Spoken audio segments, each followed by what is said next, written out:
Protect your DNA. BioPQQ can promote formation of new mitochondria. Infowarsstore.com.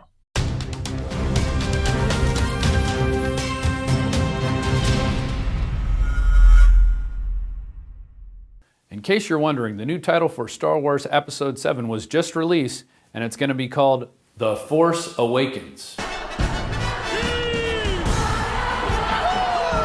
Interesting title. We'll see if that still plays out. In the past, there have been title changes at the last minute. Return of the Jedi was going to be called Revenge of the Jedi. And now we all hope that J.J. Abrams can succeed where the prequel failed. And that's to create a movie with credible acting and not rely on cartoon characters to appeal to that elusive 2 to 6-year-old demographic. What's this? A local. But where the prequel did go right is by illustrating the false flag operation and the Hegelian dialectic. In order to ensure the security and continuing stability, the Republic will be reorganized into the first galactic empire for a safe and secure society. Emperor Palpatine, or the Emperor as he is referred to by the time he was thrown down a reactor shaft, started off as a mild-mannered senator from Naboo. He then hatched a multi-decade plan using many different alien races as his useful ID-10Ts. That's idiots for all you out there who don't speak nerd. These aren't the droids you're looking for.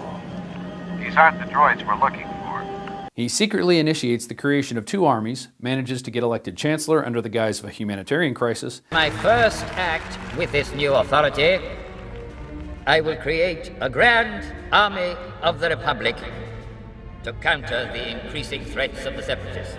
Then starts a war where both sides of the conflict have unlimited budgets to fight a war on hundreds of battlefronts, thereby draining the resources of all sides, and doing this under the nose of the Jedi, who just can't seem to realize that the guy walking and talking with them is a Sith Lord. The dark side clouds everything. The Emperor even manages to off all of his commanders and convinces his new apprentice, Darth Bad Acting, to kill all the remaining leaders of his confederacy, so he is then the only person with total knowledge of his master plan. He will take care of you. Lord Sidious promised us peace. He only wants... Look up the Night of the Long Knives if you want a historical example for that one. Fast forward 18 years, the Supreme Chancellor disbands his dysfunctional government in favor of a dictatorship. I have just received word that the Emperor has dissolved the Council permanently.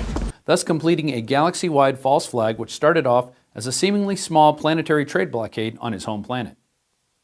So by playing off all sides against each other and creating a crisis, which is the Confederacy with a giant drone army, he is able to pull off the Hegelian dialectic by providing his own convenient clone army which he started creating years ago. Emperor Palpatine is the perfect technocrat dictator. It's treason, then. So while it remains to be seen out there what will be seen in Episode VII, whether it's Chrome Stormtroopers, the Inquisitor, or Chewbacca with a bionic hand, it will be interesting to see if J.J. Abrams can harness the archetypes and historical references that George Lucas used all so well. The fact that he is now under the Disney umbrella probably means anything meaningful won't be seen in this film. And it'll be a lot of flash and a lot of lens flares, that I can almost assure you. I find your lack of faith disturbing. But I do have a new hope that he will do a better job than George Lucas in creating a stylistic masterpiece. And if you would like a complete history of false flags, pick up a copy of TerrorStorm, a history of government-sponsored terrorism, at the Infowars store, or you can watch it free on YouTube. Please write in the comments below which in your mind is the biggest false flag that we've seen since 1977, which is the year Star Wars premiered. This has been Rob Dew with Infowars.com, and may the Force be with you.